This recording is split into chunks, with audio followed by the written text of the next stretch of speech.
Your vehicle information display with digital dashboard displays information such as your tachometer, speedometer, fuel gauge, and more.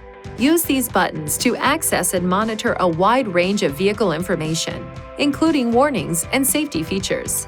The vehicle information display can be changed using the left and right arrow buttons and this dial, which can also be pressed to select items on screen.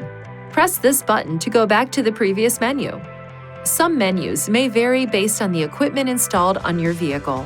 This button opens a shortcut menu, which can be used to quickly adjust settings such as audio source, driver assistance, and change meter view.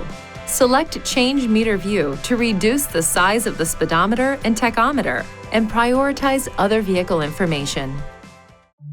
Please see your owner's manual for important safety information, system limitations, and additional operating and feature information.